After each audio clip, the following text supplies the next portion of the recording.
Why did you want to be a C-Sec officer in the first place? That's a good question. There were several reasons, I guess. Like what? Probably the same as most officers. I wanted to fight injustice, wanted to help people. I guess my father had something to do with it too. He was C-Sec, one of the best. I grew up hearing about his accomplishments or seeing his picture on the vids after a big arrest. He's taking my resignation pretty hard. That's tough. But you'd think he'd be impressed you're going after Saren. My father's a C-Sec man to the bone. Do things right or don't do them at all, he says. He thinks I'm being too rash, too impatient. He's worried I'll become just like Saren. He actually talked me out of becoming a Spectre when I was younger, for the same reasons. You were asked to be a Spectre? Well, I was targeted as a possible Spectre candidate. Me and about 1,000 other Turian military recruits. I could have received special training, but my father didn't like it. He despises the Spectres. He hates the idea of someone having unlimited power with no accountability. He wouldn't like you, Commander. No offense. I suppose I can understand his concern. You can. But Saren's not going to play by our rules, C-Sec's rules. If you want to nail Saren, you need to send someone who isn't restricted by policies and procedures. Just because you can break the rules doesn't mean you should. I don't need to stoop to Saren's level to stop him. And neither do you, Garrus.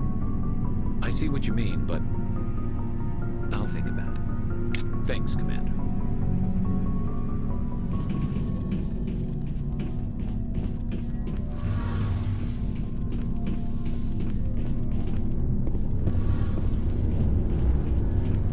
Oh, hello, Shepard.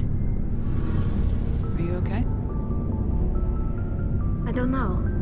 Your ship is amazing, and your crew's been really great to me. Especially your chief engineer. But I just sort of feel out of place. The Normandy runs so smooth it feels like we're not even moving.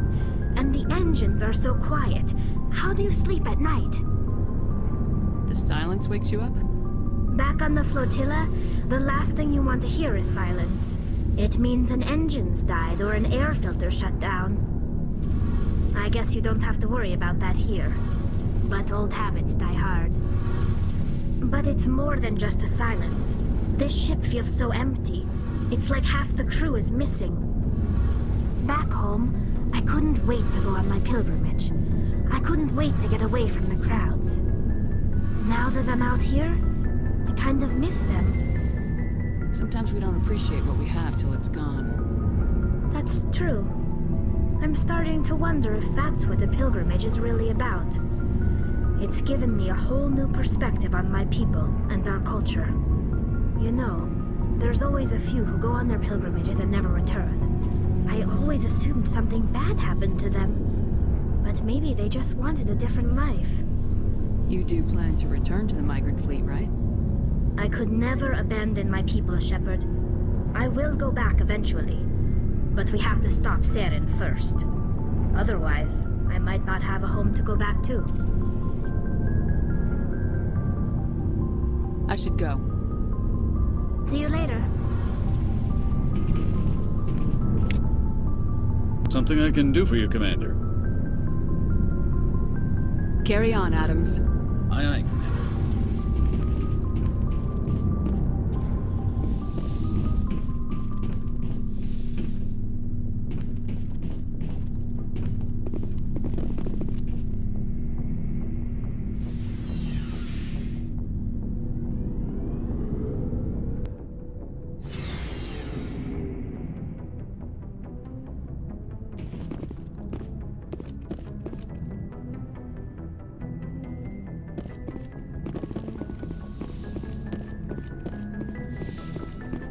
Yes, Commander? Is there something you need? How did you end up serving on an Alliance ship? I enlisted right out of med school. Earth always seemed boring to me. Too safe, too secure. I figured the colonies were teeming with exotic adventure. I wanted to travel the stars, tending the wounds of tough soldiers with piercing eyes and sensitive souls. Turns out military life isn't quite as romantic as I'd imagined. But humanity needs the Alliance if we want to keep expanding through the Traverse, and the Alliance always needs good doctors. So I stayed on to do my part. Ever think you made the wrong choice? Sometimes I think about opening a private practice back on Earth. Or maybe taking a position at one of the new med centers out in the colonies. But there's something special about working on soldiers. If I left the Alliance now, I'd feel like I was abandoning them. How well do you know the lieutenant? I'd never worked with him before this mission. But he has an impressive service record, over a dozen special commendations. Tends to keep to himself, though. Maybe because of the headaches. It's not easy being an L2. What does that have to do with it? Well, most biotics now use the L3 implants. Lieutenant Alenko was wired with the old L2 configuration. Sometimes there are complications. What kind of complications? Severe mental disabilities, insanity, crippling physical pain. There's a long list of horrific side effects. Caden's lucky. He just gets migraines. I should go. Goodbye, Commander.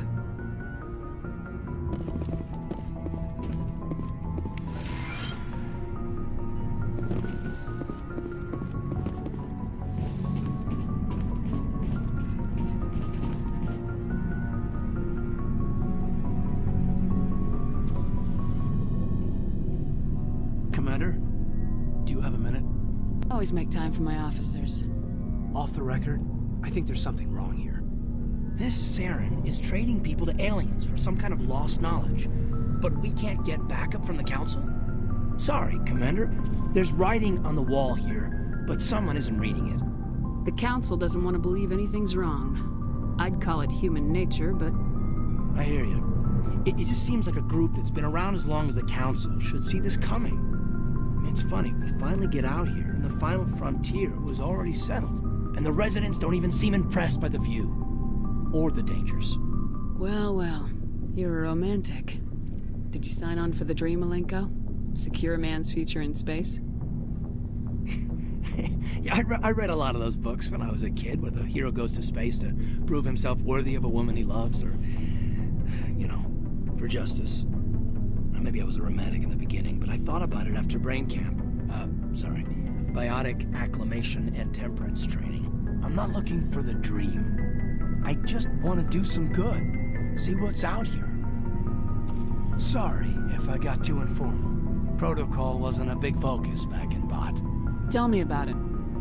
Biotic acclimation and temperance didn't last past the airlock. To the kids they hauled in, it was brain camp. Sorry, hauled in is unkind. We were encouraged to commit to an evaluation of our abilities so an understanding of biotics could be compiled. There are worse results of accidental exposure to element 0 in the womb. Beats the brain tumors some kids grew up with. Is there some question about how you were exposed? My mother was downwind of a transport crash. It was before there were human biotics, a little after the discovery of the Martian ruins. It only gets iffy around 63 when Kinetics was running out of first-gen subjects. Until then, they'd relied on accidentals. A bunch of guys in suits show up at your door after school, and next thing you know, you're out on Jump Zero. Jump Zero is Gagarin Station, right? What's it like? Yeah, that's the official name. Biggest and farthest facility we had for decades. Right on the termination shock, the outer edge of the solar system. It's where they did all the Goose Chase FTL research before we caught on to using mass effect fields. It was a sterile research platform when I was there. You know of any intentional exposures for certain? No one knows. Doesn't mean they didn't happen. As big as the exposures were, it was hard to track down accidentals. It was different then. No one knew the potential, so there wasn't a lot of regulation. Anything Kinetics did was gold. I'm not saying they intentionally detonated drives over our outposts, but in retrospect, they were damn quick on the scene. There were other kids in the same boat, right? At least you weren't alone out there. That's true. We did have a little circle that'd get together every night before lights out. We didn't have much to do, though. It was a research platform then, and Kinetics kept Jump Zero off the extranet to prevent leaks. You were all teenagers. I'm sure you found other ways to occupy the time. I'm not the sort who does that kind of thing, Commander. Not lightly, anyway. There was a girl I spent a lot of time with. We kept our clothes on. Rana. She was from Turkey. Her family was very rich. But she was smart and charming as hell. Beautiful, but not stuck up about it. Like you, I guess. Ma'am. Sounds like she was special to you. She was. Maybe she felt the same. But things never felt together. Training, you know. Jump Zero's a long way from home. What was it like? The Grand Gateway to Humanity looks a lot better in the vids. Anyway, this was supposed to be a casual debrief, not a bull session about stuff that happened years ago. I wanted to get to know you a little better, that's all. Thanks for the talk, Caden. Well, you're welcome, ma'am. You, make a habit of getting this personal with everyone? No, I don't. We'll talk again later. I'll need some time to process that, Commander. But, yeah, I'd like that.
Commander, urgent message from Alliance Command coming in.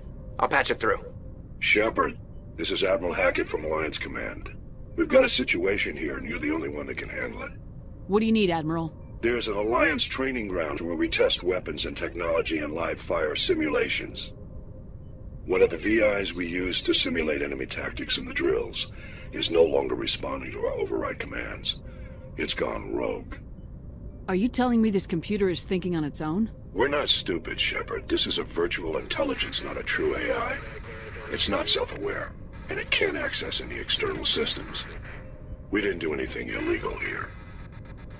Virtual intelligence support is critical to our military success. VIs process thousands of status reports and react in nanoseconds. No human can do that.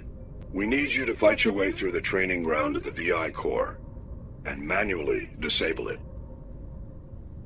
Can't you disable it remotely? Our failsafes aren't responding. The VI operates on a closed network. It can affect any external systems, but we don't have any direct access to its processes. We could bomb it from orbit, but the damage to the facility would be catastrophic. We'd prefer to have someone shut down the core. Someone like you. I know Spectres answer the Council, but you're still human. You're still part of the Alliance military, and right now we need you. The VI controls all the facility's weapons, drones, and automated defenses. You're the only one that can pull this off, Shepard. Good luck.